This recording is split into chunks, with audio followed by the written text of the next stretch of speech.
Magandang oras mga ka-TH, mga kababayan. Balik tayo sa basics ng treasure hunting, ang pagmaster ng mga signs at pag-intindi nito sa mga nakatatak sa mga bato na iniwan ng mga Hapon na kanilang mga treasure markers and codes.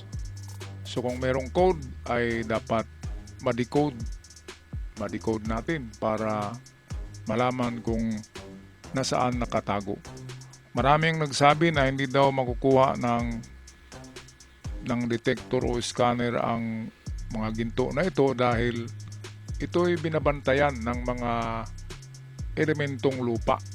Elementong lupa, mga ka-TH, binabantayan. Kaya minsan o palagi sumasablay ang ating mga kagamitan dito dahil nga mayroong mga nagbabantay na elemento dahil sa tagal ng panahon, 80 anyos nang nakalipas, so aangkinin na yan ng mga lamang lupa, mga elementong nakatira dyan sa kabundukan o sa kapatagan o sa mga ilog man. Ay mayroong mga elemento talaga yan nakasama sa paglalang ng mundo, nariyan na yan. At itong mga ginto na ito, mga precious stones, mga gemstones, yan kasi pag-aari nila yan. Yan ay lamang lupa yan. Galing sa lupa yan, kaya lamang lupa. Pag-aari yan ng mga elemento ng lupa. Kaya kapag ibaon natin ng matagal, hindi na nila ibigay yan. Itatago nila yan. At kung meron man tayong mga gamit, ay medyo kanilang iano yan. Gawa ng paraan na hindi mag-detect ng maayos ang mga kagamitan. Pero sa treasure signs and codes na nakatatak sa mga bato ay hindi na nila mabago yan, di ba? Maliban sa ating isipan, kung kanilang guluhin ang ating isipan, hindi tayo magkaroon ng malinaw na isip. So ito, una, ito na sign, no? Hindi siya common. Ayan, hindi common na sign to. Ito'y pertaining to treasure pa rin. Ayan, no? Ibig sabihin mayroong ginto sa lugar at hindi malayo. Ito common na common ang EHG. Ayan, E is for gold bars yan. Ang Z ay ano yan distansya yung Z. Ang alam ko sa Z ay 5 meters down. Pababa siya 5 meters. Kaya kung nakalagay yan sa medyo sloping na mountain, pababa yung paghanap ng ginto sa papuntang pababa. Ito pangatlo, gold bar ito. Kaya nga meron siyang box na nakadikit sa B, and B is for gold bars. Gold bars in the box ang kahulugan nito. Kung magtatak man sila o magmarka sa bato, katulad nun, ay hindi lalayo yun, hindi lalayo. Hindi lalayo ang nakabaon na item. Kaya ang hanapin, kapag makakita kayo ng ganitong signs, ang hanapin nyo ay counter sign niya. At ang mga magandang counter sign ay mata, yung dalawang mata. Yun ay final na counter sign. At kung saan nakatingin ang mata, doon na digging spot. Doon ang digging spot. At magandang counter sign din ay arrow. Ang mga arrow ay nagtuturo din yan sa final digging spot. Kaya ang unang binigay nila ay code. Ito, kagaya nito. Ito'y treasure in the box to eh. Itong 7 na may guhit. So yan ay code. Ngayon, para malaman natin kung saan ang item, ikutin natin ang lugar sa layo na pinakamalapit 3 meters, and then pinakamalayo ay 15 meters galing sa marker. Katulad nito, sa unang tingin ko nito ay treasure in the right side. Right side of the marker. Kasi ito, bali nasa east kung nakaharap tayo dyan. Meron kasi siyang sign na itong sa gitna. Nagturo siya. So, in the east direction ang treasure. So, ang hanapin sa east ay yung mata or mga arrow, or arrowway. Ang arrowway naman yun ay mga bato na nagkinarb nila ng mga matulis na nagtuturo. Katulad ng tuka ng ibon, nagtuturo yan, matutulis yan ng mga hinugis na bato. Noong last week, meron akong in-upload na totoong tuka eh.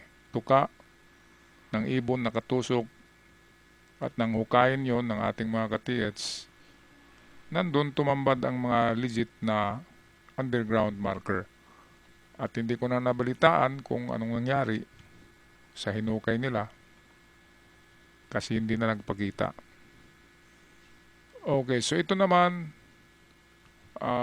zero means treasure on the spot, and then RE.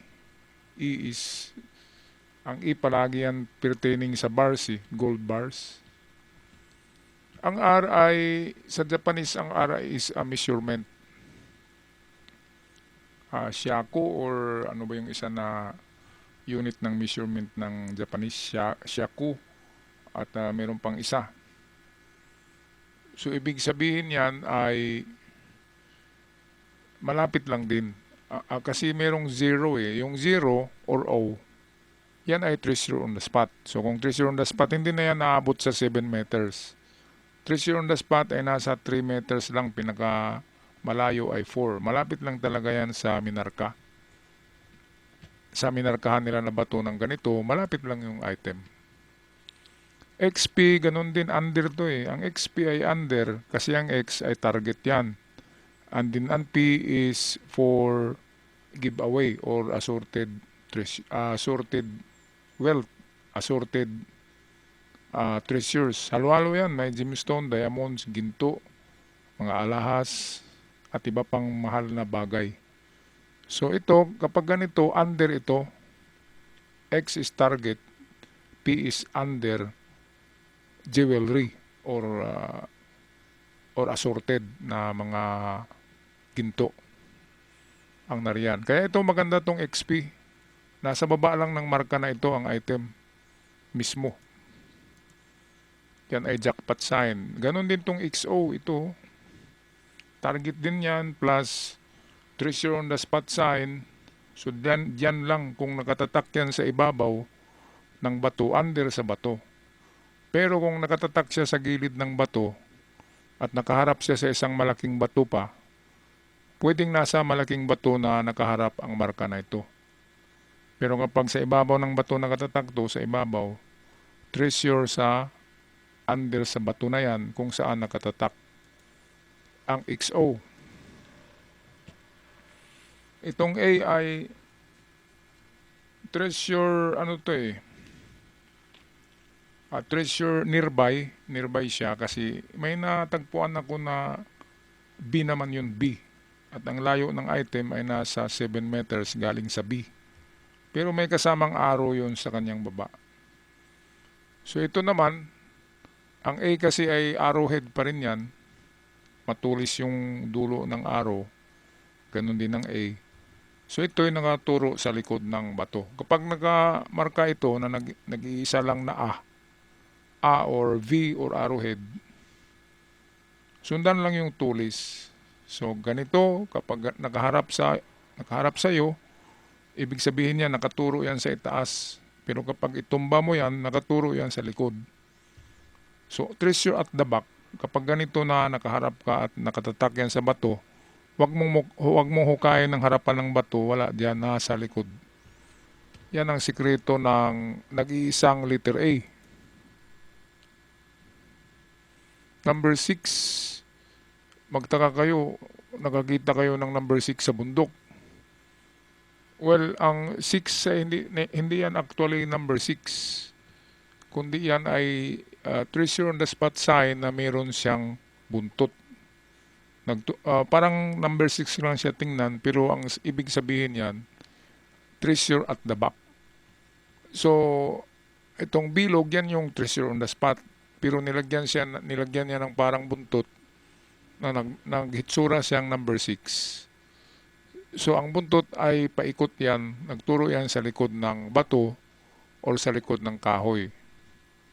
Kung nakatatak ang number 6 sa maliit na bato, wala sa likod ng maliit na bato. Hanapin ang malaking kahoy o malaking bato malapit sa minarkahan na maliit na bato. Pero kapag nilagay ang number 6 sa malaking bato talaga, ay pwedeng nasa likod lang ng malaking bato.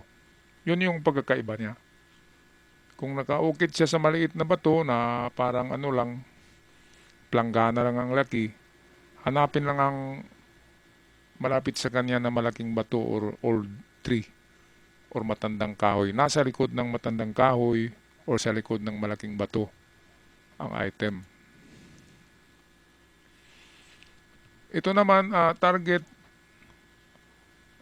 deposit. Ang D is nagbigay din to ng ng direksyon ng gilid ang D.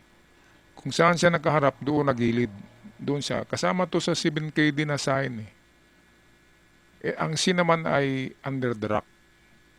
So, ibig sabihin nito, ang X ay target, ang C ay bato, under the rock, and then ang D ay nagsasabi ng gilid ng bato na hukayin. So, ito, ang ganito ay nasa kanan na bahagi ng bato ang hukay. Ibig sabihin, minarka ito sa malaking bato kasing laki ng tricycle na bato ang minarkahan yan.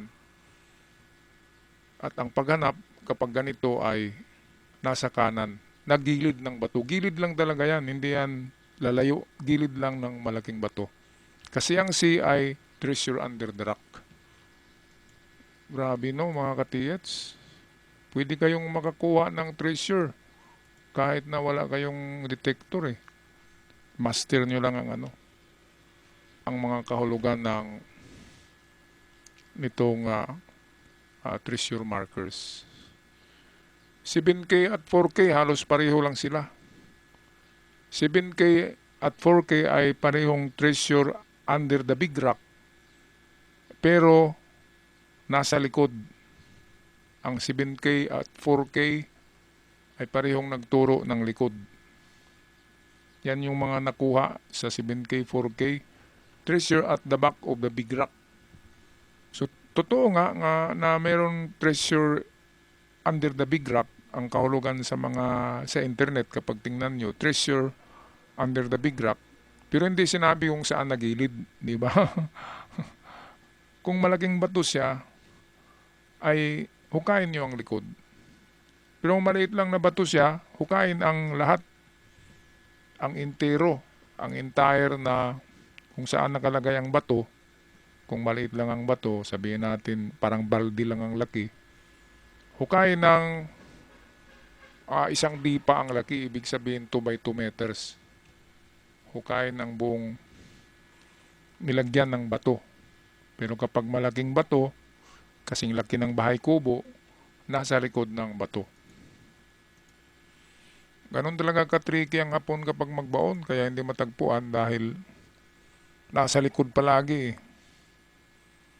Ganon talaga yon, mirror image lang yon, binaliktad nila. Sa harap magmarka, sa likod kukunin. So ito ay hindi siya common na treasure marker, pero automatic na nagsasabi siya na treasure at the left side or west. Nakita nyo itong guhit na mahaba sa gilid ito. Yan yung direksyon niya. So kung nakamarka siya sa malaking bato, treasure at the left side. So doon mag-detect or doon mag-test dig. Maganda talaga pag na-master nyo ang itong dowsing. Kasi ang dowsing, malalim yan. Unlimited ang detection ng dowsing sa lalim. Dadaigin niya ang mga metal detector na electronics. Kahit anong lalim, masagap pa rin yan ng dowsing. Ang mga detector ay meron lang limited na depth na lalim na ma-detect. Ang dowsing ay malalim talaga ang ma-detect ng dowsing. Kahit nga void space ng tubig, di ba, matagpuan ng dowsing Yung lalim-lalim na ng void space, aquifer ng tubig. Ang aquifer ng tubig ay nasa 15 to 20 meters yata bago matagpuan ang aquifer, yung mga deposito ng tubig. So ito, treasure at the left side ito. Maganda dito ay screenshots nyo ito mga kababayan. Itong ating mga science na pinag-usapan dito. Sumisingit tong mga mga ano ba tong mga ano na to? Mga ads sumisingit. Okay, so ito balikan natin to. Kita nyo meron siyang arrowhead sa ibabaw. And then treasure on the spot, merong guhit sa baba. Pero meron siyang kasamang maliit sa kaliwa. So ito na yung magulo na siya, di ba? Kasi ang item nito ay itong maliit na bilog. So ang gawin dito ay kasi dapat kasi to treasure under to treasure in front kapag ganito. Kasi ang arrowhead na maliit, hindi yan nagturo sa likod. Nagturo siya sa under or sa harapan. Pero kasi nilagyan ng dito sa kabila ng isang dot. So ang item ay nasa kaliwa, nasa west. Ang sukatin lang nito by inches ay ang layo ng dalawang bilog. So example, 6 inches yan. So ibig sabihin, 6 meters ang layo ng item galing sa bato na nilagyan ito. Ayan, medyo magulo siya, no? Ito ang maganda. Ito talaga ay gold bars in the box. In the concrete box. Hindi siya nakadikit sa number 3, ha? Ang number 3 na open na ganito, na binaliktad, yan ay a tunnel entrance na hindi silyado. So siya ay tunnel entrance na pababa na hindi silyado. So vertical tunnel siya na walang nilagay na harang na malaking bato. Diretso lang yan, backfill lang yan, maliliit lang na bato yung nandyan. And then sa lalim na 7 meters, kasi concrete box yan, kapag mga concrete box na giveaway, medyo malalim siya. So 7 meters yan, matagpuan nyo na ang hinahanap nyo. Kapag ganito, na nakataob ay entrance for tunnel na hindi siya walang harang na mga malalaking bato. So parang giveaway nga siya. Ibibigay siya giveaway. Ito ay isang magulong sign dahil dalawang direksyon niya, up and down. Pero ang totoo nito, ito ay down lang talaga. Treasure in front, treasure under lang ito. Kasi nandito yung maliit na guhit sa baba niya. So dito ang bigat. Dito ang focus ng sign na ito. Itong triangle ay pampagulo lang yan para maguluhan ang mga mag-decode. Pero ang totoong arrow nito ay itong maliit. So treasure under or in front. So ibig sabihin 0 to 3 meters lang galing sa harapan. So mag-umpisa sa gilid ng bato papuntang 3 meters. Ayun. Ito gold bars pa rin ito. Parang ngipin siya, no, na pustiso. Yan ay gold bars, 3 box. 3 box ng gold bar under. 3 box of gold bar under yan.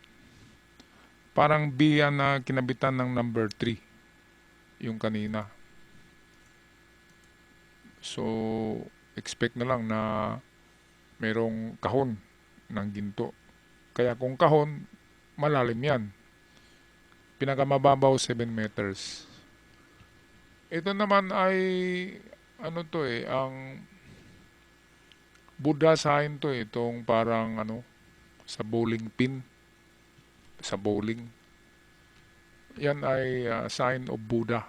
So ibig sabihin religious religious items ang nakabaon. Ano to sa Imperial Treasure Sign to itong ganito. So malaki siya, big deposit.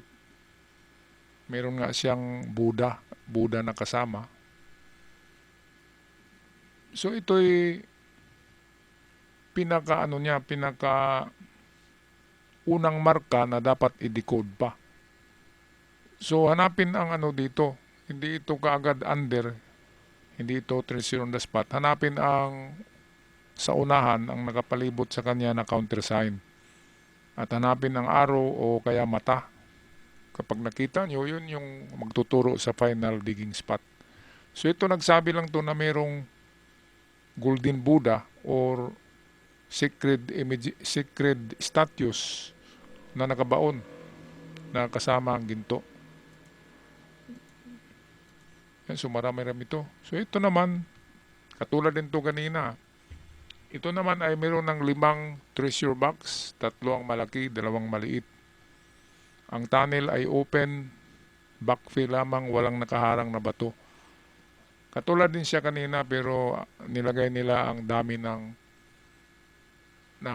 treasure box. So merong 5. Malaki na to na deposito. So hindi na ito 7 meters kapag 5 kahon na, malalim na yan. So expect na lang na abot sa 15 meters. Medium deposit na ito. Medium, mga kababayan. O katulad nito, nakatagilid ang tree. Ang ibig sabihin yan ay nasa kaliwa ang i-search na side. Kung saan nakamarka yan, ang kaliwa ng bato ang i-search, papuntang kaliwa sa layo na 7 meters. Galing sa kaliwa ng bato, papuntang 7 meters sa unahan. Ang search, papuntang west. 5 kahon ng gold bars. Gold bars pa rin siya. Basta may letter E and then may box, gold bars talaga yan. Ito naman ay Emperor sign to Emperor treasure sign. Ito yung nagsasabi ng volume of treasures. Volume, so maramihan. Gold bars ito kasi sa Emperor to Yung asterisk. Ito number 5 to na naputol So volume of treasures, nagsasabi lang siya na meron dito. Ngunit wala siyang ibinigay na mga direksyon. So ang ibig sabihin yan, siya ay central marker at hanapin lamang yung mga countersign niya sa unahan. So ikutin dahil Emperor treasure, malayo-layo yan. Naabot yan hanggang 30 meters ang mga countersign galing sa bato. So 20 to 30 meters ang paghanap ng mga countersign galing dito kasi malaking nakabaon yan, volume of treasures. Ito naman, gold bars pa rin ito siya. Pero itong H, ito'y simbolo ng sealed tunnel. Ang H, nakita nyo sa gitna mayroong harang. Yan ang harang ng tunnel. Ang H ay tunnel. So, gold bars ang E, and then Z ay nagbigay siya ng distansya at direksyon. So, galing sa kanya, meron slope. So, nakalagay ito medyo sa sloping area. At ang Z ay nagsabi na treasure downwards or down. Treasure down, pababa. So, slope ang Z. So, doon lang mag-detect sa sloping area sa gilid ng bato na minarkahan nito. Pero mahirap siya dahil sealed tunnel, sarado ang ganyang sign. May mga nakaharang yan na malalaking bato. So ito ay treasure under na ito dahil ito ay modified kanji ng kin. Kin ay gold. So gold in front or under, sa harap or under sa kanya. Ito ay yung kanji ng gold. Pero modified lang para hindi mahalata ng mga kasamang Hapon. Kasi ang hapon maghukay din yan eh. Okay, so yan lang mga katiyats. Ang iba pang mga treasure marker na hindi gaanong common na kung matagpuan nyo ay siguradong mayroong nakabaon, pero ang problema paano ito ma-accurately, paano hukayin ng accurate, yun nga yung problema natin. Okay, so para sa mga walang kagamitan ay advice ko na magmaster kayo ng dowsing. Ang dowsing rod ko ay naka na yan ng tatlong site na positive, na kapag hanap na siya ng deposito ang dowsing na gamit ko. Kaya believe ako sa dowsing mga kababayan. Kaya pag-aralan nyo yan, sa tulong ng Diyos ay i-guide kayo kung saan mag-use. Okay, ako'y magpaalam na. Maraming salamat sa lahat. Huwag kalimutan mag-subscribe sa mga bago pa lamang. Hanggang sa muli.